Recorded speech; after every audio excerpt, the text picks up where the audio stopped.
Good morning, good afternoon, good evening to all the aspirants. कैसे हैं आप सभी? तो आज की क्लास में हम क्या करने वाले हैं? आज का हमारा टारगेट है कि हम सभी साथ में मिलकर रिवाइज करेंगे अपना chapter number 1 introduction to strategic management, जो कि कल हमने कंप्लीट कर दिया था। तो आज हमें क्या करना है, पूरा चैप्टर रिवाइज करना है अच्छी तरह से, और जो हमारा अल्टीमेट टारगेट है एग्जाम्स में लिखना, तो उसके लिए आज हम उस चैप्टर को थोड़ा सा याद भी कर लेंगे, क्योंकि पेपर में हमें बुक की ही लैंग्वेज लिखना बहुत ज़्यादा ज़रूरी है। तो स्टार्ट करते हैं इस चैप्टर से। Chapter number 1, that is introduction to strategic management. क्या कहता है ये चैप्टर? सबसे पहले इस चैप्टर ने आपको बताया कि मीनिंग क्या होता है स्ट्रेटेजिक का, एंड अनदर थिंग मीनिंग क्या होता है मैनेजमेंट का। स्ट्रेटेजिक का मतलब क्या होता है कि कुछ ऐसी प्लानिंग्स करना, क्रिएटिवली सोचना समझना, ताकि हम अपने ऑर्गेनाइजेशन के गोल्स एंड ऑब्जेक्टिव्स को अचीव कर सके, हम अपनी ऑर्गेनाइजेशन के अंदर एक एडवांटेज क्रिएट कर सके जो बाकी ऑर्गेनाइजेशंस के पास नहीं है, either with in the same industry और अदर। ठीक है, ये होता है मतलब स्ट्रैटेजी का, कि सोच समझकर प्लानिंग करके पूरा एक ड्राफ्ट क्रिएट करके फिर कुछ काम करना, that is the strategy. Another thing जो हमने देखा, मैनेजमेंट। मैनेजमेंट को हमने दो तरीके से पढ़ा था। सबसे पहला, मैनेजमेंट का मतलब क्या था कि ग्रुप ऑफ लोगों, ग्रुप ऑफ पीपल जो कि क्या करते हैं, संभालते हैं कंपनी के स्टेट ऑफ अफेयर्स। ठीक है, ऑर्गेनाइजेशन के अंदर कुछ लोग होते हैं either at the corporate level, functional level और हमारा बिजनेस लेवल, मिडिल वाला। तो वो ग्रुप ऑफ पीपल होते हैं जो कि कंपनी के स्टेट ऑफ अफेयर्स को संभालते हैं, उनको हम क्या बोल देते हैं कि ये मैनेजमेंट है। वो क्या संभालते हैं, ऑर्गेनाइजेशन की कुछ फंक्शंस, कुछ एक्टिविटीज। फंक्शंस जैसे कि planning, organizing, staffing, directing and controlling. तो जो लोग ऑर्गेनाइजेशन के अंदर इन सभी एक्टिविटीज को संभालते हैं, उन लोगों को एज अ होल हम क्या बोल देते हैं कि ये मैनेजमेंट है। दूसरा एस्पेक्ट हमने जो देखा वो ये था कि ऑर्गेनाइजेशन के अंदर हमारे यहाँ पर मैनेजमेंट के अंदर कुछ इंटर रिलेटेड कुछ फंक्शंस होते हैं, कुछ एक्टिविटीज होती हैं। ठीक है, और उन एक्टिविटीज को प्रॉपरली करना, प्रॉपरली उन्हें मैनेज करना, ताकि रिसोर्सेज का प्रॉपर यूटिलाइजेशन हो, ना ही ओवर यूटिलाइजेशन हो, ना ही अंडर यूटिलाइजेशन हो, और उसके साथ साथ ऑर्गेनाइजेशन अपने टारगेट्स को अचीव कर सके, उसको भी हम मैनेजमेंट बोल देते हैं। तो यहाँ हमने मैनेजमेंट का मतलब देख लिया था। उसके बाद हमने देखा कि स्ट्रैटेजी का मतलब क्या होता है। स्ट्रैटेजी मतलब गोल्स, मतलब कुछ भी एक्शन ऐसा करना ताकि हम अपने उन गोल्स को अचीव कर सके। जो भी काम आपके द्वारा किया जाता है अपने उन गोल्स को अचीव करने के लिए, स्ट्रैटेजी का मतलब क्या, seeks to achieve those goals. ये एक ब्लूप्रिंट है ऑर्गेनाइजेशन के फ्यूचर का। फ्यूचर मतलब कि हमने जो टारगेट सेट किए हुए हैं, जो गोल्स हमने बनाए हुए हैं, उनको अचीव करना। उस अचीव करने के लिए जो भी कुछ किया जाता है वो होती है हमारी स्ट्रैटेजी। उसके लिए हमने बहुत सारे एग्जाम्पल्स देखे थे। कोका कोला का एग्जाम्पल देखा था, हमने देखा था पतंजलि का कि हर्बल हम बनाते हैं, मेड इन इंडिया हम बनाते हैं। हमने देखा था सन फार्मा का कि वो कैसे मर्जर्स एक्विजिशंस करती है। हमने देखा था टाटा का, जिसने उसने नैनो को इंट्रोड्यूस किया था। तो ये सभी किसका पार्ट है, स्ट्रैटेजीज का ही ये सब क्या है, पार्ट है। तो स्ट्रैटेजीज बनाई जाती हैं ताकि हम अपने गोल्स को अचीव कर सके। ये एक ऐसा कॉमन थ्रेड है जो ऑर्गेनाइजेशन के हर एक फंक्शन, हर एक एक्टिविटी से पास होकर जाता है। क्योंकि अगर ये नहीं हो पाएगा ना, तो आप किसी भी एक्टिविटी के अंदर अपने ऑब्जेक्टिव्स को अचीव नहीं कर पाएंगे। तो स्ट्रैटेजी से हम अपने टारगेट्स को अकम्प्लिश कर पाते हैं, उन्हें एक्चुअल में रियलाइज कर पाते हैं। उसके बाद ये आता है कि स्ट्रैटेजी जो होती है ना, वो कोई सब्स्टिट्यूट नहीं है मैनेजमेंट का। ठीक है, मैनेजमेंट अपनी जगह पे बहुत ज्यादा सिग्निफिकेंट है, और स्ट्रैटेजी किस इसलिए होती है ताकि उन चीजों को हम अचीव कर सकें। उसके बाद स्ट्रैटेजीज जो होती है वो सभी लेवल्स के ऊपर बनाई जाती है, either at the corporate level, business level और फंक्शनल लेवल, तीनों लेवल्स के ऊपर स्ट्रैटेजीज को फॉर्म किया जाता है और उनके मैनेजर्स के द्वारा इसको बनाया जाता है। उसके बाद स्ट्रैटेजी वही ब्लूप्रिंट होती है, ऑर्गेनाइजेशन क्या बनना चाहती है, where the organization wants to go, उस चीज को रिप्रेजेंट कौन करता है, स्ट्रैटेजी रिप्रेजेंट करती है। उसके बाद स्ट्रैटेजी जो होती है वो फ्लेक्सिबल होती है, मतलब कि जैसे जैसे इन्वायरमेंट के अंदर चेंजेस आते हैं, जैसे जैसे हमारा इन्वायरमेंट के अंदर चेंजेस आते हैं, क्योंकि इन्वायरमेंट बहुत ही ज्यादा टर्बुलेंट है, तो ये जरूरी होता है स्ट्रैटेजी के अंदर भी कुछ मॉडिफिकेशंस की जाए। इसीलिए हम कह देते हैं कि जो हमारी स्ट्रैटेजी है वो फ्लेक्सिबल होती है। उसके बाद कहते हैं कि स्ट्रैटेजीज दो तरह से होती है, मतलब स्ट्रैटेजी पार्टली प्रोएक्टिव होती है, पार्टली रिएक्टिव होती है। प्रोएक्टिव मतलब प्लान्ड स्ट्रैटेजी, कि जब भी कुछ किया जाता है सोच समझकर, फर्स्ट इनिशिएटिव जो लिया जाता है एनवायरनमेंट की सारी कंडीशंस को ध्यान में रखते हुए, ताकि हम फर्स्ट मूवर एडवांटेज ले सके, वो क्या होता है, प्रोएक्टिव स्ट्रैटेजी। सबसे ज्यादा ऑर्गेनाइजेशन के रिसोर्सेज कहाँ जाते हैं, प्रोएक्टिव स्ट्रैटेजी के अंदर। दूसरी होती है रिएक्टिव स्ट्रैटेजी, मतलब अडेप्टिव स्ट्रैटेजी, मतलब ऑर्गेनाइजेशन के अंदर कुछ सिचुएशंस चेंज हो रही हैं, आइदर इंटरनल या एक्सटर्नल। एक्सटर्नल कोई भी कर सकता है, आइदर कोई अदर ऑर्गेनाइजेशन या टेक्नोलॉजीज के अंदर चेंजेस आ गए, या हमारे इन्वायरमेंट कुछ और डिमांड कर रहा है, मतलब कस्टमर की कुछ और डिजायर्स हैं ऑर्गेनाइजेशन को लेकर, उसके प्रोडक्ट्स को लेकर।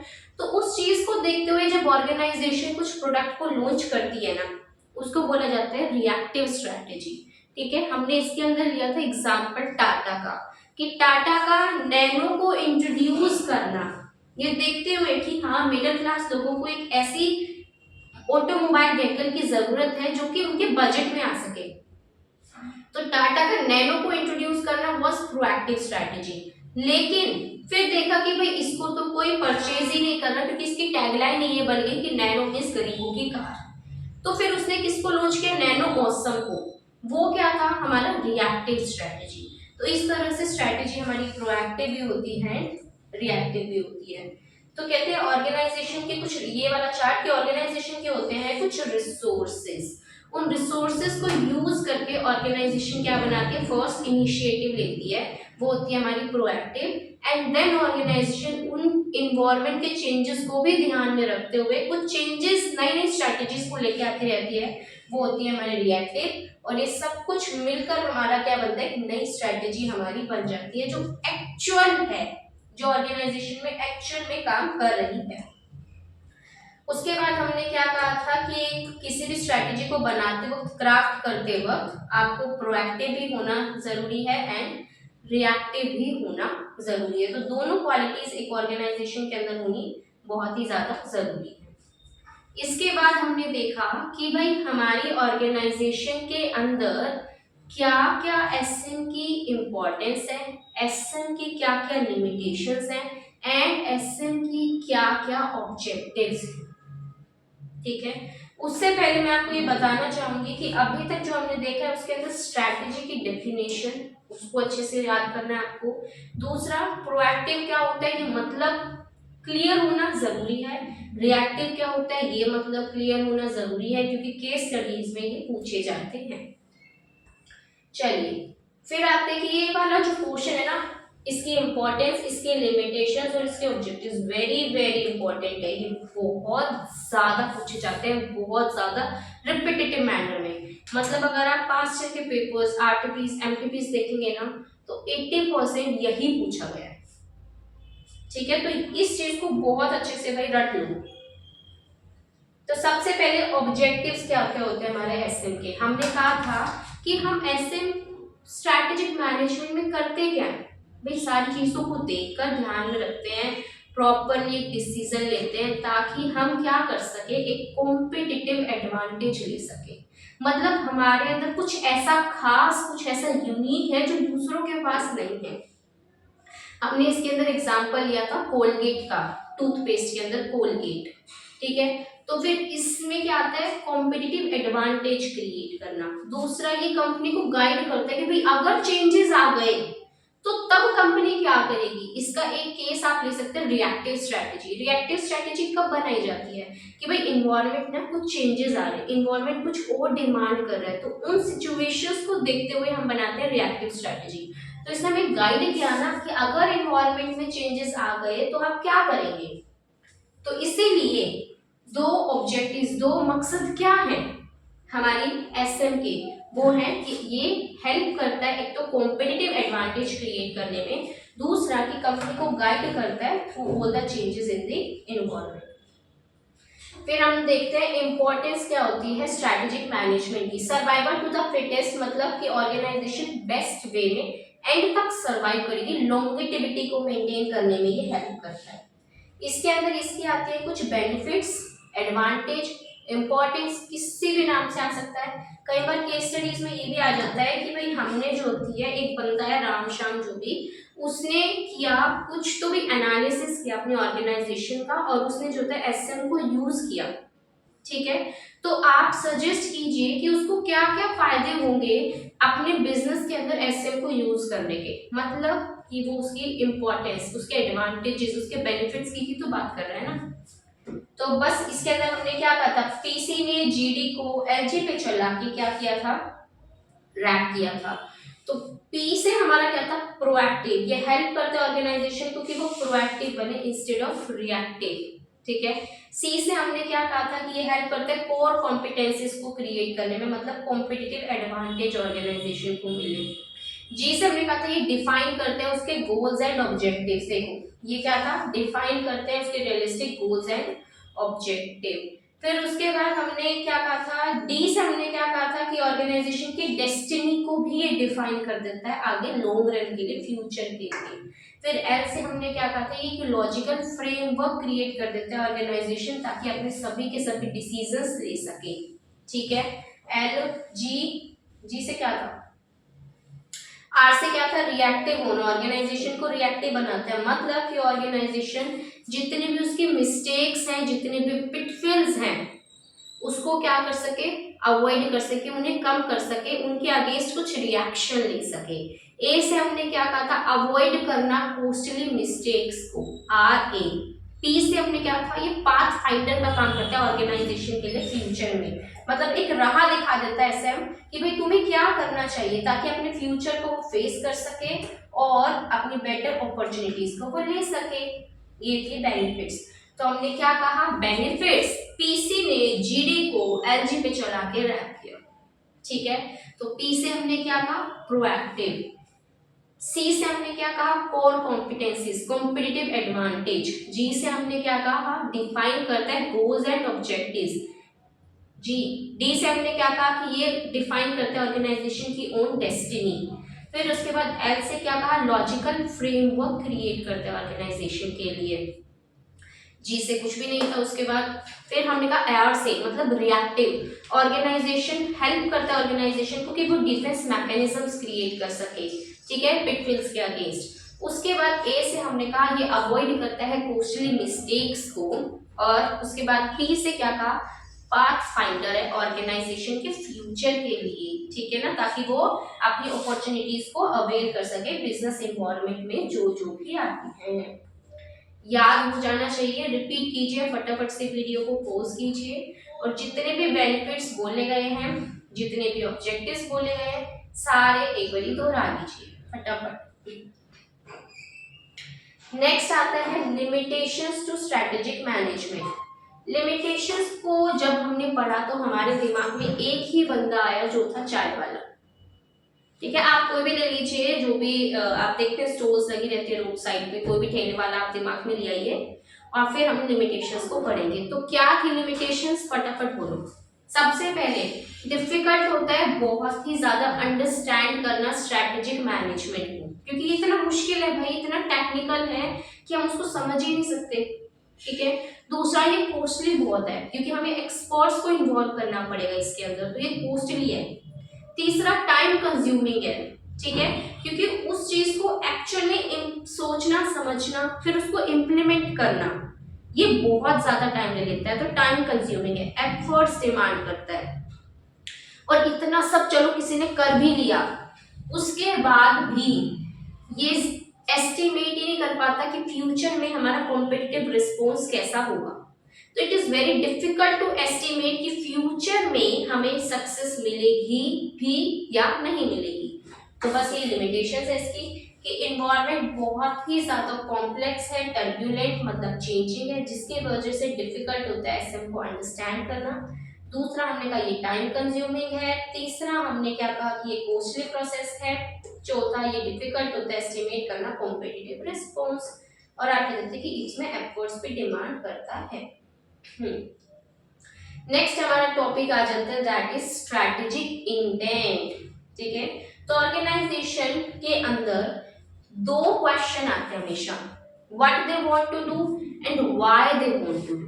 कि किसी भी काम को कि क्या मतलब क्या करना चाहते हैं और क्यों करना चाहते हैं। क्या करना चाहते हैं तो स्ट्रेटेजी ने बता दिया। अब कोई भी काम कोई भी बंदा क्यों करना चाहता है, why they want to do, इस व्हाई का है why they want to do कौन रिस्पॉन्स करेगा, स्ट्रेटेजिक इंटेंट। इंटेंट बताते हैं कि कोई भी काम हम क्यों करते हैं, व्हाई। ठीक है, तो यही पर्पस बताता है ऑर्गेनाइजेशन की सक्सेस का। रीजन बताता है कि ये ऑर्गेनाइजेशन क्यों है आज, उसका पर्पस डिफाइन करना। भाई ऑर्गेनाइजेशन अगर वो सरवाइव कर रही है, अगर उसकी ऑर्गेनाइजेशन की लॉन्गेटिविटी है, तो क्या पर्पस है इस ऑर्गेनाइजेशन का, क्यों, व्हाई, ये कुछ भी करना चाहते हैं तो क्यों करना चाहते हैं, वो कहाँ हमने पढ़ा, स्ट्रेटजी इंटेंट के अंदर। ठीक है, उसके बाद ये इंश्योर करता है कि ऑर्गेनाइजेशन की सक्सेस हो फ्यूचर में। ठीक है जी, ये था स्ट्रेटजी इंटेंट का पार्ट। स्ट्रेटेजिक इंटेंट के हमने देखे बहुत सारे कंपोनेंट्स। क्या क्या कंपोनेंट्स थे, vision, mission, goals and objectives, and जो हर चीज को ओवरऑल करता है, मतलब जिससे हर चीज चलती है, that is value and value system. तो ये हमने क्या करते कंपोनेंट पढ़े थे स्ट्रेटेजिक इंटेंट के, जो थे vision, mission, goals and objectives, और इस हर चीज को कौन चलाता है, कौन ड्राइव करता है सभी चीजों को, इनफैक्ट इंटेंट को भी, वैल्यू एंड वैल्यू सिस्टम। उसके बाद कहा हमने विजन क्या होता है, विजन होता है ब्लूप्रिंट, वो जो चीज है जहां मुझे जाना है इन फ्यूचर। तो ये किसको रिप्रेजेंट कर रहा है, विजन फ्यूचर को रिप्रेजेंट कर रहा है कि जहां ऑर्गेनाइजेशन जाना चाहती है। तो जब भी आप पढ़े ना विजन, वो चीज मतलब फ्यूचर।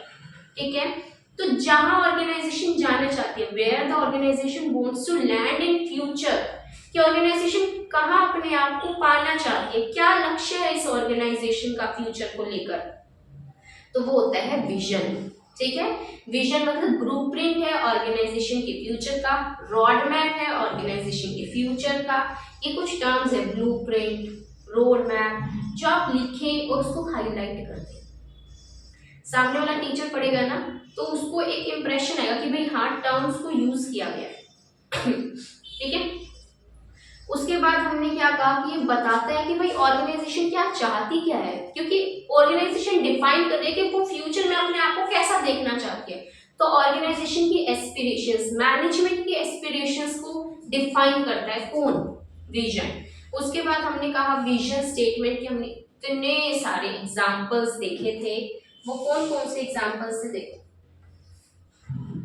भाई। ऑर्गेनाइजेशन विजन कौन बनाता है, कॉर्पोरेट लेवल, जो कि हम 3 लेवल्स ऑफ द ऑर्गेनाइजेशन होते हैं ना वहां। तो where the organization wants to go, organization के फ्यूचर के बारे में बताता है ये विजन। हमने क्या पढ़ी थी, विजन स्टेटमेंट, और किस किस की विजन स्टेटमेंट्स हमने पढ़ी थी,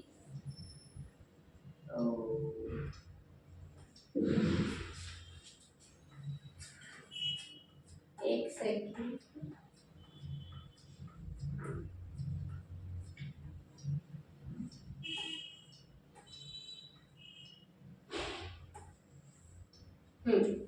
याद है।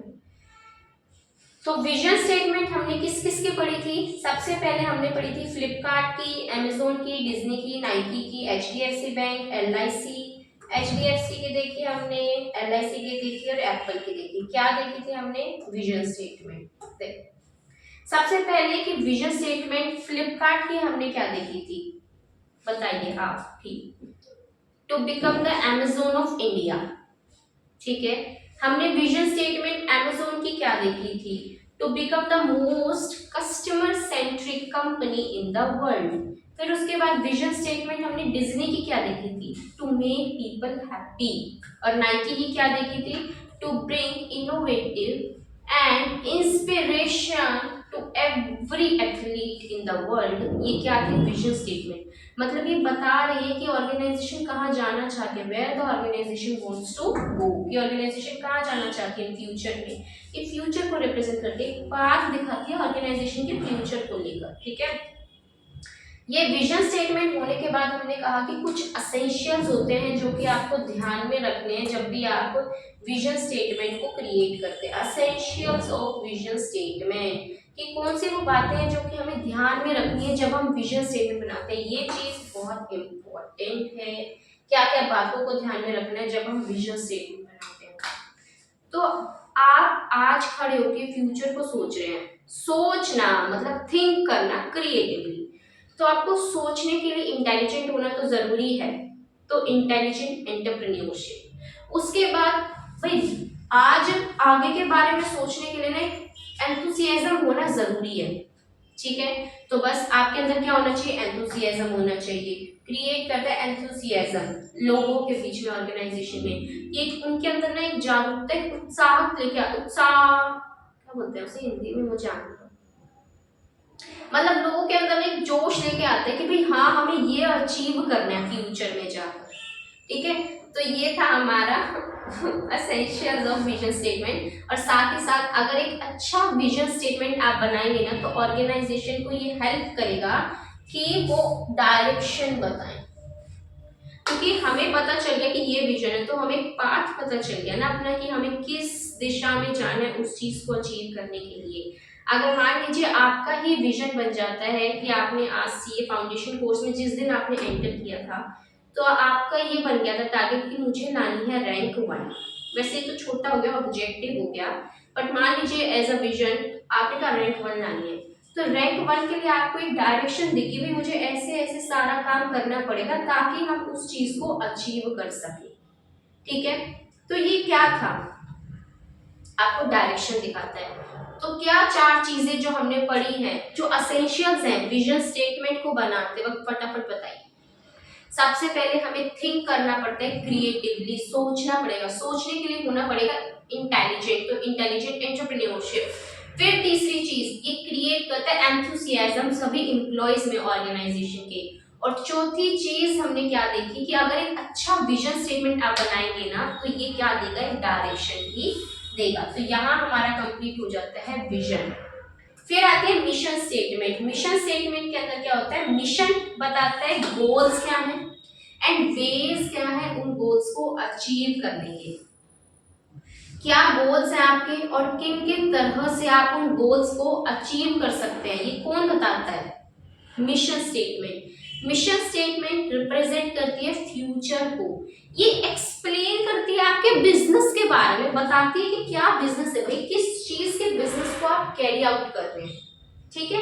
तो इसके अंदर बेसिकली बनाया जाता है पब्लिक के लिए। ये हेल्प, मिशन क्या है, मतलब बताना कि कोई हम क्या है और हम क्या करते हैं, who we are and what we do. ये 2 चीजें मिशन बताती है कि भाई हम हैं कौन और हम करते क्या है, ठीक है ना। हम ये हैं और हम ये करते हैं, ठीक है। तो ये 2 चीजें कौन बताता है, मिशन। इससे किसको हेल्प होगी, इन्वेस्टर्स को, शेयर होल्डर्स को, ताकि भाई वो आपके बिजनेस को समझेंगे कि भाई हाँ एक्चुअल में इनके बिजनेस का मेन एजेंडा है क्या, किस तरह का बिजनेस है जो ये कैरी आउट करते हैं, ताकि उनको एक आइडिया मिल सके आपके बिजनेस को लेकर कि भाई ये ग्रोइंग बिजनेस है या फिर फ्यूचर में जाकर ये गिरेगा, भाई हम इसमें इन्वेस्ट करें या ना करें। तो जब भी हमें किसी कंपनी के बारे में एक आइडिया लेना होता है ना, तो हम उसके विजन स्टेटमेंट, उसके मिशन स्टेटमेंट्स पढ़ते हैं। फ्यूचर को देखना है तो विजन, लेकिन आज ये कंपनी है क्या, ये कर क्या रही है, आज क्या टेक्नोलॉजीज इसके पास है, क्या कैपेबिलिटीज इसके पास है, किस कस्टमर को ये सेटिस्फाई करे, मतलब target group of customers, target group of market क्या है इस कंपनी का। तो वो चीज समझने के लिए ना हमें मिशन स्टेटमेंट को पढ़ना बहुत ही ज्यादा क्या होता है, जरूरी हो जाता है। तो मिशन स्टेटमेंट के अंदर हमने एग्जांपल्स देखे थे बहुत सारे, किस किस के एग्जांपल्स देखे थे, देखो देखो, what business we are in and what we do, क्या हम हैं, आज कौन है, किस बिजनेस में हम हैं और हम क्या करते हैं। तो उसके लिए हमने विजन मिशन स्टेटमेंट पढ़ी थी, यूट्यूब की एग्जाम्पल देखा था, एयरटेल का देखा था एंड गूगल का देखा था। गूगल का क्या था कि हम ऑर्गेनाइज करते हैं world information and make it universally accessible and useful. कि गूगल की मिशन स्टेटमेंट क्या है कि हम ऑर्गेनाइज करते हैं वर्ल्ड की इंफॉर्मेशन को and make it universally accessible and useful. ठीक है, तो इससे भी पता चल गया कि हम किस बिजनेस में हैं, किस बिजनेस में इंफॉर्मेशन प्रोवाइड करने के बिजनेस में हैं और हम क्या करते हैं, पूरे वर्ल्ड की इंफॉर्मेशन को अवेलेबल कर देते हैं और वो इंफॉर्मेशन पूरे यूनिवर्स में एक्सेप्टेबल है।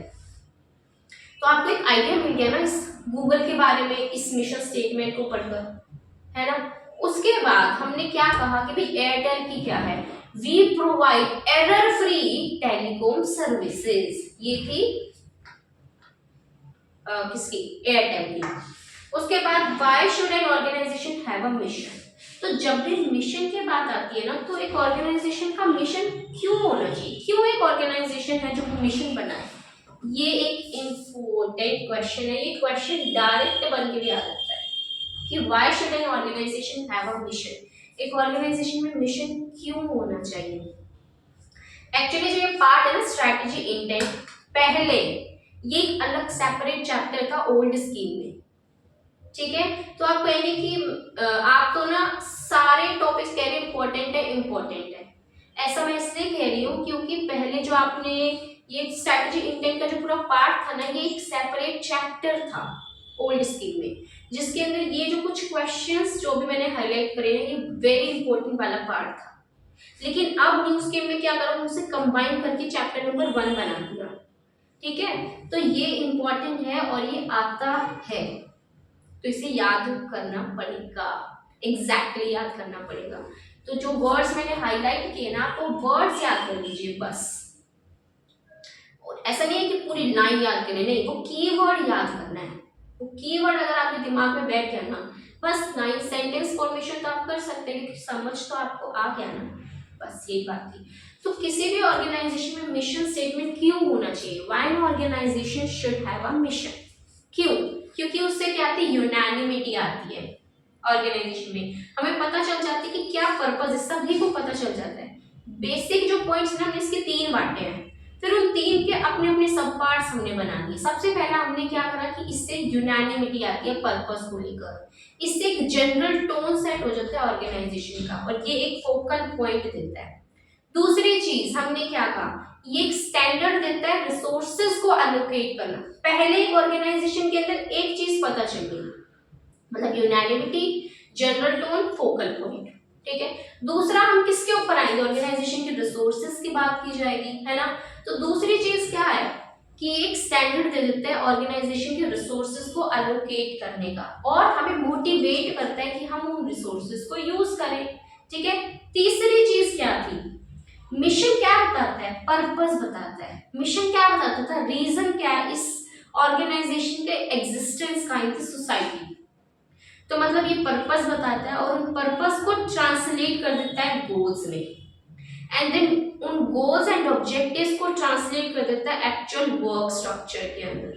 तो ये सब कुछ कारण थे जिसके वजह से हम कहते हैं कि एक ऑर्गेनाइजेशन के अंदर मिशन स्टेटमेंट का होना अति आवश्यक है। ठीक है, तो मेन पॉइंट थे 3। सबसे पहले एकाग्रता लाना, मतलब unanimity, focal point, general tone. दूसरा बात करी हमने रिसोर्सेज की कि भाई ये हमें रिसोर्सेज को एलोकेट करने के लिए मोटिवेट करता है, एक स्टैंडर्ड दे देते हैं उन रिसोर्सेज को एलोकेट करने का। तीसरी बात हमने क्या कही कि पर्पस बताता है, पर्पस को गोल्स में, गोल्स को वर्क में, खत्म, कुछ है ही नहीं। फिर हमने क्या देखा कि मिशन स्टेटमेंट बनाते वक्त किन किन बातों को ध्यान में रखना चाहिए, ये भी इंपॉर्टेंट है क्वेश्चन कि मिशन स्टेटमेंट को बनाते वक्त क्या क्या बातें। अलग चीज थी ऊपर कि भाई मिशन स्टेटमेंट क्यों होना चाहिए, क्या फायदे हैं मिशन स्टेटमेंट के, वो था। यहाँ क्या मिशन स्टेटमेंट को आपका मतलब कि मिशन स्टेटमेंट जो आप लिखते हैं ना, तो किन किन चीजों को आप ध्यान में रखें और फिर मिशन स्टेटमेंट लिखें। मिशन स्टेटमेंट क्या हो, यूनिक हो, एक स्पेशल आइडेंटिटी दे ऑर्गेनाइजेशन को। ये तो सीधी सी बात है कि भाई अगर आपको अलग होना है इस पूरी इंडस्ट्री के अंदर, तो आपकी कुछ ऐसी स्टेटमेंट हो जो आपको एक स्पेशल आइडेंटिटी दे, जो किसी और के पास ना हो।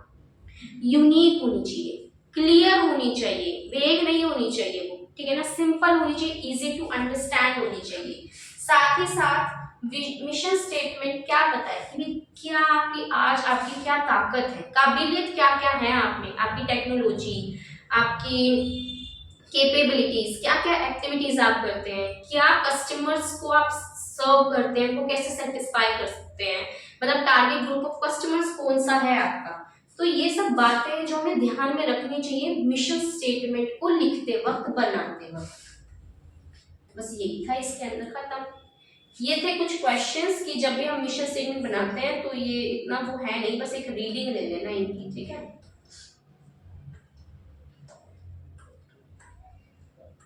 हाँ, फिर उसके बाद स्ट्रैटेजी इंटेंट का थर्ड पार्ट जो हमने देखा, थर्ड कंपोनेंट जो था goals and objectives. Goals and objectives क्या होते हैं ये हमने देखे थे एक चार्ट के थ्रू, आपको याद होगा, देखो मैं वो चार्ट खोलती हूँ एक से।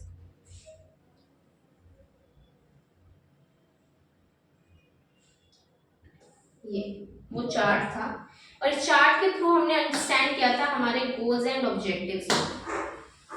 सबसे पहले कि गोल्स का मतलब क्या होता है, एंड रिजल्ट, जो मैंने बस बता दिया कि आखिर में मुझे ये चाहिए। इसके अंदर हमने एग्जांपल किसका लिया था, मुकेश अंबानी जी का लिया था, कि वो मीटिंग में आए, रिस्पेक्टफुल बंदे हैं तो जी लगा दिया, ठीक है। तो वो मीटिंग में आए और उन्होंने बस कह दिया कि भाई हमें तो 60% मार्केट शेयर चाहिए। तो गोल्स क्या है, एंड रिजल्ट है, ये ओपन एंडेड एट्रीब्यूट्स है, सभी को बता दिया भाई मुझे 5 सालों में 60% मार्केट शेयर चाहिए। तो ये क्या होते हैं हमारे गोल्स। फिर उन गोल्स को अचीव करने के लिए, उन्हें एक्चुअल में पॉसिबल बनाने के लिए कि हम उन्हें रियलाइज कर सके, क्या बनाए जाते हैं, ऑब्जेक्टिव, छोटे छोटे ऑब्जेक्टिव सेट करते हैं। तो ये तो हमने बना दिया कि गोल कि हमें 60% शेयर चाहिए 2028 तक, ये हमारे क्या हुए, एंड रिजल्ट, ये तो चाहिए आखिर में हमें। अब उस गोल तक पहुंचने के लिए हमने क्या बनाया, अपने ऑब्जेक्टिव्स बनाए कि वे पहले 30% करेंगे, फिर 42%, फिर 50%, 56%, देन हम 60% तक पहुंच सकते हैं। तो ऑब्जेक्टिव्स कैसे होते हैं, ये हमें क्लोज एंडेड एट्रीब्यूट्स होते हैं, मतलब कि ये बताते हैं ऑर्गेनाइजेशन को भाई आप इस तरह से ना अपने गोल्स को अचीव कर पाएंगे, लेकिन ये ओपनली डिस्कस नहीं किए जाते with public as a whole, ठीक है। इसलिए हम कहते हैं ये क्लोज एंडेड एट्रीब्यूट्स होते हैं, कौन, ऑब्जेक्टिव्स। उसके बाद हमने कहा कि ऑब्जेक्टिव्स ना स्पेसिफिक होते हैं, हमें स्पेसिफिकली बता दिया कि इस डिपार्टमेंट में इतना ग्रोथ होना चाहिए, इस डिपार्टमेंट में आपको इतना लेबर को रिक्रूट करना है या उसका ले ऑफ करना है, इतना आपने रिसर्च एंड डेवलपमेंट के ऊपर स्पेंड करना है, मतलब प्रॉपर हर चीज हमने डिसाइड करी है। और हमने ये भी बताया कि इतने टाइम में इस डिपार्टमेंट में ये काम होना चाहिए, टाइम बाइंडिंग हो गया। और जो ऑब्जेक्टिव्स होते हैं वो ऐसे कुछ भी हम बस विजुअलाइज करके नहीं बता देते, ये एक्चुअली रियलिस्टिक होते हैं, इनको अचीव किया जा सकता है, पॉसिबल है इनको अचीव करना, तो ये अचीवेबल भी होते हैं। तो इसीलिए हमने क्या बनाई, कुछ कैरेक्टरिस्टिक्स, हमारे ऑब्जेक्टिव्स की कैरेक्टरिस्टिक्स। वो क्या थी, यू आर स्मार्ट सी, भाई आप तो हैं एक स्मार्ट सी, तो इसीलिए हमने क्या बना दिए, ऑब्जेक्टिव्स की characteristics, that you are a smart C. आप बताइए कि क्या थी, यू से क्या था, अंडरस्टैंडेबल, आर से क्या था, रेलेवेंट, मतलब with in the constants, with in the limits हम उसे सेट करते हैं, ठीक है। सी से हमने क्या कहा था, चैलेंजिंग होने चाहिए, ए से हमने परफॉर्मेंस अप्रेजल, एस से specific, M measurable, A achievable, R relation form करते हैं with the involvement, T time frame के अंदर होते हैं, मतलब टाइम बाइंडिंग भी ये होते हैं। तो ये क्या थे, ऑब्जेक्टिव्स थे हमारे, किस, सॉरी कैरेक्टरिस्टिक्स थी हमारे ऑब्जेक्टिव्स की, that you are a smart C. बस ये था इसके अंदर विजन, मिशन, हमने कहा कि हमारे जो ऑब्जेक्टिव्स होते हैं वो शॉर्ट टर्म के भी होते हैं और वे लॉन्ग टर्म के भी होते हैं। कैरेक्टरिस्टिक्स वाला मैंने पहले ही कहा था कि ये इम्पोर्टेंट है, तो यू आर स्मार्ट सीए याद कर लेना इसको भी। ये कुछ एग्जांपल्स दिए थे लॉन्ग टर्म ऑब्जेक्टिव्स के, जस्ट एक रीडिंग ले लेना। नेक्स्ट चीज हमने करी value and value system. Value and value system के पढ़ने के लिए ना सबसे पहले एक बात क्लियर करनी ये जरूरी है कि जो वैल्यू एंड वैल्यू सिस्टम है ना, ये कोई कंपोनेंट नहीं है स्ट्रैटेजिक इंटेंट का, ठीक है, क्योंकि स्ट्रैटेजी इंटेंट तो पर्पस बताते हैं आपकी ऑर्गेनाइजेशन का, लेकिन जो वैल्यू एंड वैल्यू सिस्टम है ये कुछ गाइडलाइंस, ये कुछ प्रिंसिपल्स बताती है आपके बिजनेस को रन करने का, ताकि हम डिसीजन ले सके उस बिजनेस में। मतलब एक kind of culture, set of ethical values, moral values set कर देती है किसी भी ऑर्गेनाइजेशन का। तो हम जब भी बात करते हैं वैल्यू एंड वैल्यू सिस्टम की, value and value system is not a component or it is not a part of किसका, स्ट्रेटजी इंटेंट का, ठीक है। हमारा जो वैल्यू एंड वैल्यू सिस्टम होता है ना वो वाइडर होता है मोर स्ट्रेटेजिक इंटेंट से। मतलब कि जो भी आपकी एथिक्स है, जो भी प्रिंसिपल्स है एक ऑर्गेनाइजेशन की, जो भी गाइडलाइंस है, उन्हीं को तो फॉलो करके हम अपना vision, mission, goals and objective, अपने ऑर्गेनाइजेशन के पर्पस को डिफाइन करेंगे। क्योंकि अगर एक ऑर्गेनाइजेशन की वैल्यूज ये कहती है तो आप अपने इंटेंट को, अपने पर्पस को ऐसे डिफाइन नहीं कर सकते, दोनों आपस में कोइंसाइड होना बहुत ही ज्यादा जरूरी है।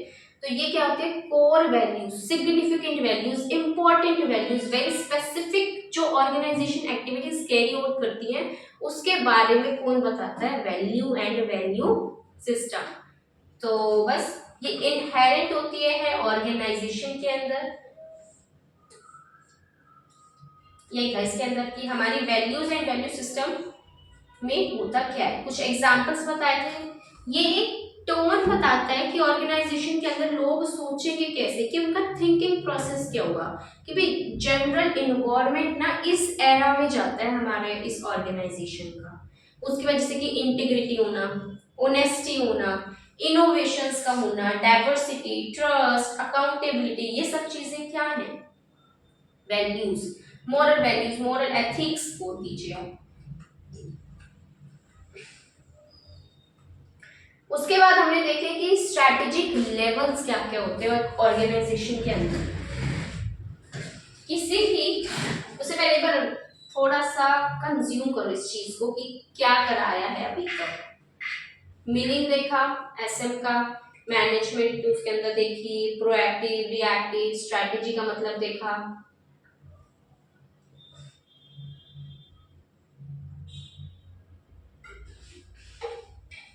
उसके बाद स्ट्रैटेजी का मतलब देखने के बाद हमने क्या देखा, एसएम के भाई क्या क्या बेनिफिट्स होते हैं, इंपॉर्टेंस, उसकी लिमिटेशंस क्या आती हैं और उसके ऑब्जेक्टिव्स क्या क्या हैं, स्ट्रैटेजी इंटेंट क्या होता है, उसके कंपोनेंट्स क्या क्या हैं, जैसे vision, mission, goals, objectives, value and value system क्या होता है। नेक्स्ट चीज क्या आती है, स्ट्रैटेजिक लेवल्स इन ऑर्गेनाइजेशन। किसी भी ऑर्गेनाइजेशन के अंदर ना 3 लेवल्स होते हैं, corporate level, business level and functional level. 3 levels होते हैं ऑर्गेनाइजेशन के अंदर और इन लेवल्स को हमने एक्सप्लेन किया था एक चार्ट के थ्रू।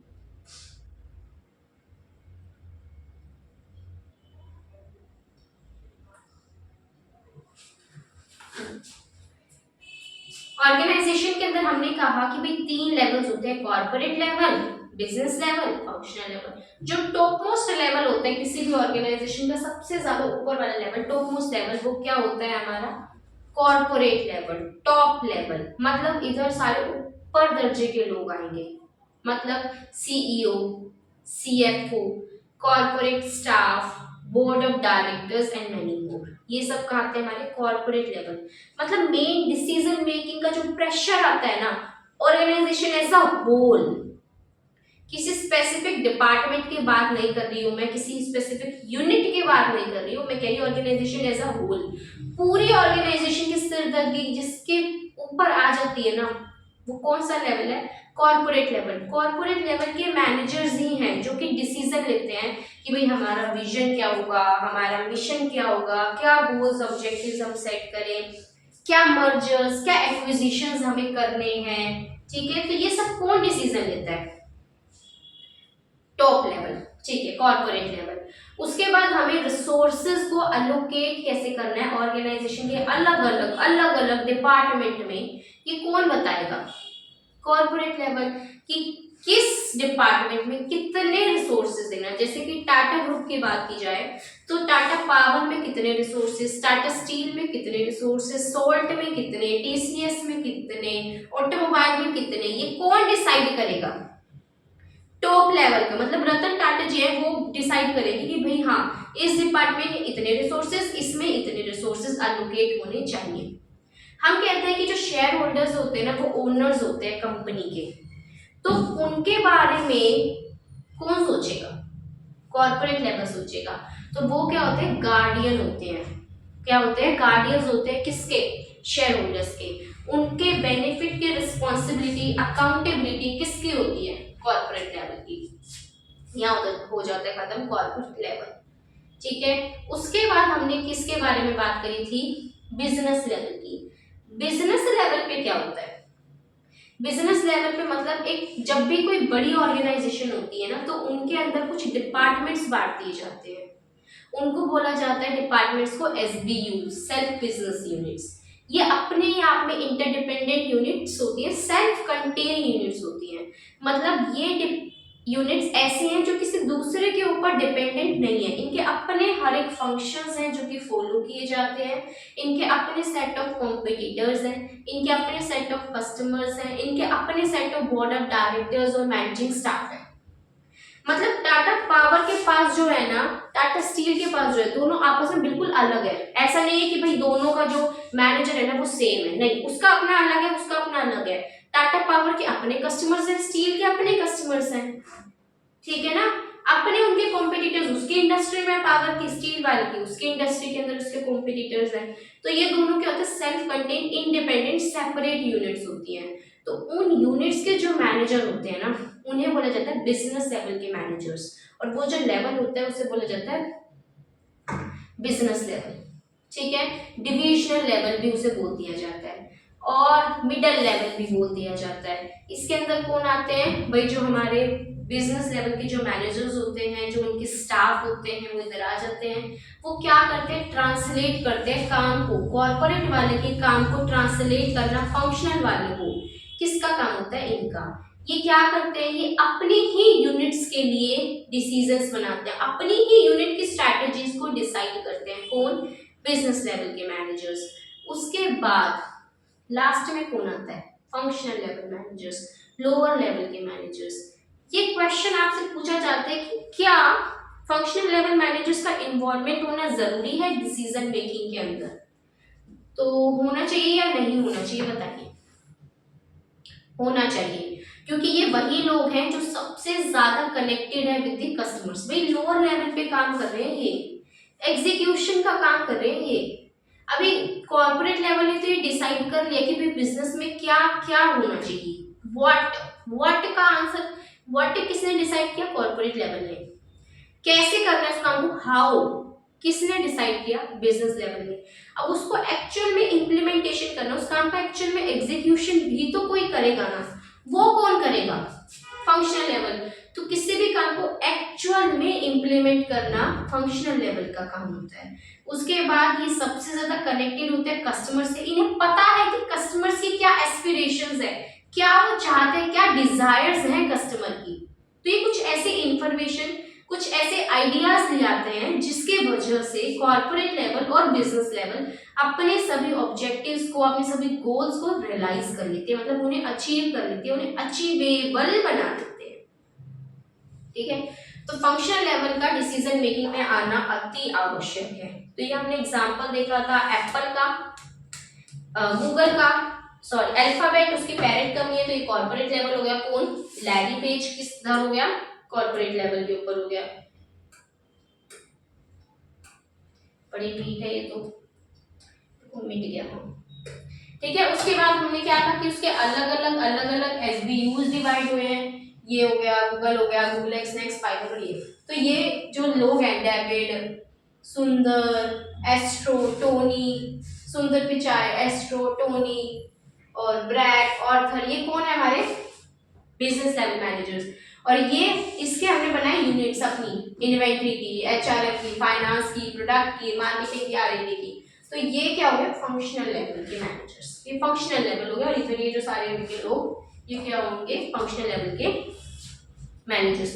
तो तीन तरह के लेवल होते हैं किसी भी ऑर्गेनाइजेशन के अंदर, और ये तीनों लेवल अपने अपने हिसाब से स्ट्रैटेजीज को क्या करते हैं, फॉर्म करते हैं, ताकि उनका काम अच्छे तरह से हो सके। क्योंकि बिजनेस लेवल की स्ट्रैटेजीज के लिए ना बिजनेस लेवल के मैनेजर्स ही रिस्पॉन्सिबल होंगे।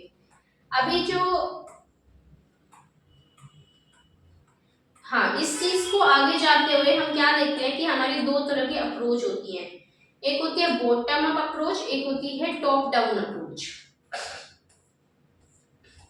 क्या होती है, बॉटम अप अप्रोच और एक होती है टॉप डाउन अप्रोच। देखो, top down approach, bottom up approach. Top down approach के अंदर क्या होता है, डिसीजंस लिए जाते हैं, अकेला एक बंदा होता है टॉप पे लीडर, वो डिसीजन लेता है, और बाकियों को जो नीचे के लेवल के लोग होते हैं उन्हें उस चीज को फॉलो करना होता है।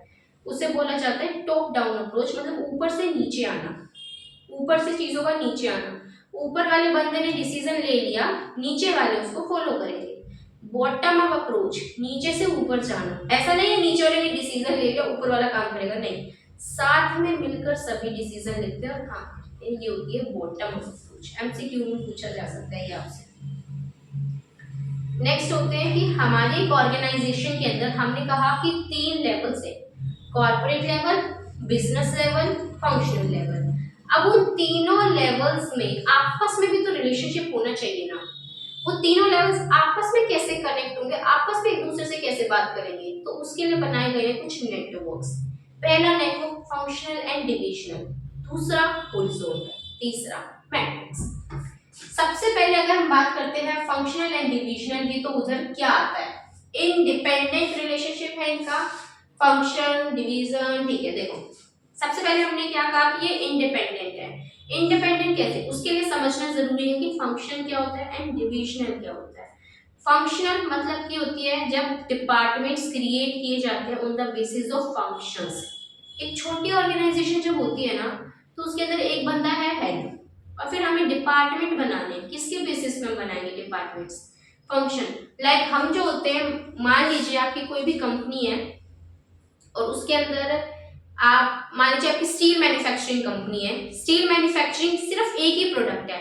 अब प्रोडक्ट तो एक ही है, ठीक है, अब उसका एक जना हो जाएगा हेड, ठीक है।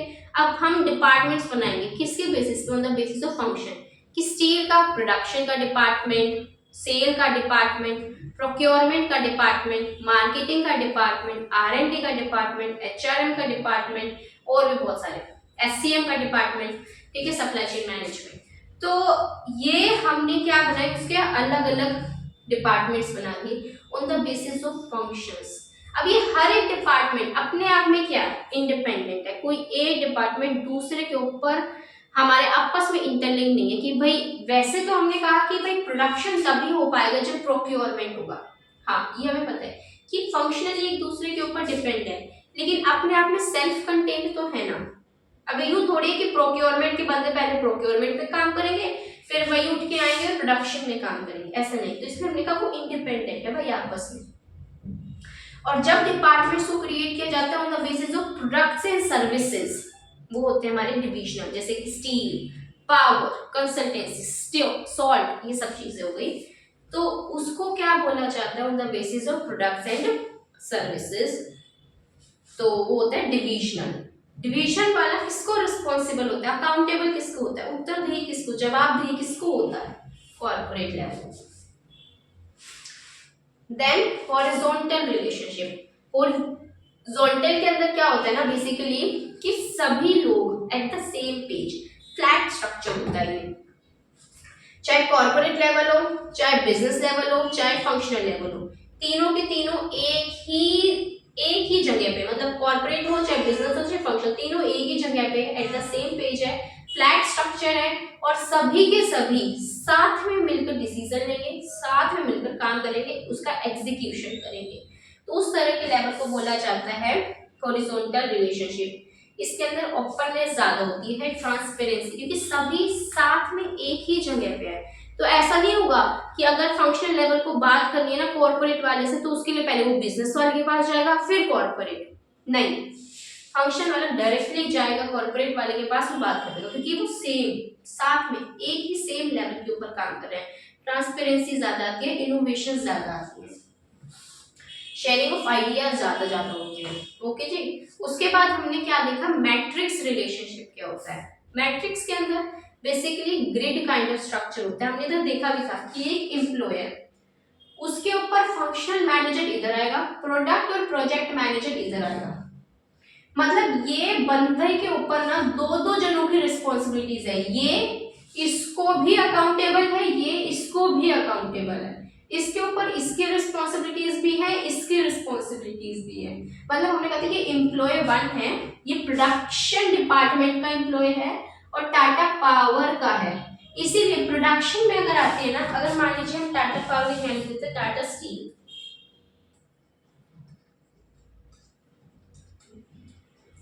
तो जब उसकी प्रोडक्शन की बात आती है, उसकी प्रोडक्शन की, तो उसमें भी ये इवन ही होता, ठीक है।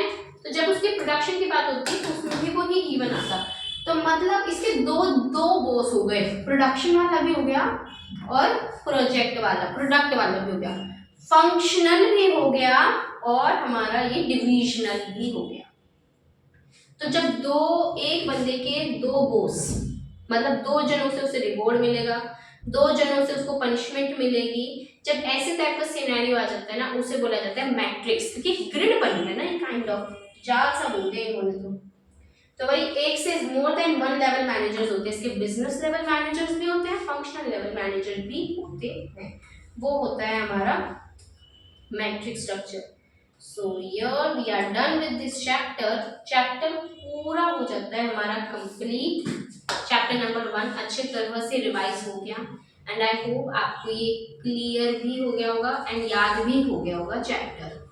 अभी आपको क्या करना है, घर जाके रिवाइज करना है इस चैप्टर को, छोटी छोटी सी जो ट्रिक्स बताई हैं उनको रिवाइज करना है ताकि यहीं की यहीं याद हो जाए। प्लीज रिवाइज कर लेना, आज तो भाई मैंने भी करा दिया आपको रिवाइज। तो ये पूरा चैप्टर फटाफट से रिवाइज करना है और उसके बाद माइंड में ना घूम रहे हैं आप, वॉक कर रहे हैं, वो करते वक्त सोच लीजिए कि ये चैप्टर में हमने क्या देखा था, कि भाई पहले मीनिंग देखा, फिर स्ट्रैटेजी देखी, 2 तरह की स्ट्रैटेजीज होती हैं, एसएम के क्या क्या फायदे लिमिटेशंस क्या क्या थे, क्या ऑब्जेक्ट्स थे उसके, 3 लेवल देखे, तीनों लेवल के काम क्या थे, कैसे नेटवर्क्स हमने देखे उसके अंदर, इंटेंट क्या था हमारा, इंटेंट के क्या क्या पार्ट्स थे, फिर उस विजन की क्या क्या एसेंशियल्स होते हैं, मिशन क्यों होना चाहिए, मिशन को बनाते किन किन बातों को ध्यान में रखना चाहिए, मतलब काइंड ऑफ एसेंशियल्स हो गए। चैप्टर खत्म। तो इस चीज को इस तरह से घूमते घूमते रिवाइज कर लो, उसके क्वेश्चंस भी खुद बनाओ, आंसर्स भी खुद बनाओ, रिवीजन हो जाएगी। तो आज के लिए इतना ही। बस अगर आपको वीडियो अच्छी लगी तो प्लीज लाइक कर दो और कमेंट भी बताना कि कैसा लगा आपको ये वीडियो। और इसके पीडीएफ मैं शेयर कर दूंगी, डिस्क्रिप्शन में इसकी पीडीएफ भी डाल दूंगी मैं, ठीक है। और उसके बाद आपने क्या करना है, सब्सक्राइब भी कर दो यार चैनल को, प्लीज करते नहीं हो आप लोग, तो कर दो प्लीज, इसके चैनल को सब्सक्राइब भी कर दो, ये वाला चैनल। तो लाइक शेयर एंड सब्सक्राइब और इसको रिवाइज करते रहो। मिलते हैं कल चैप्टर नंबर 2 के साथ में। बाय।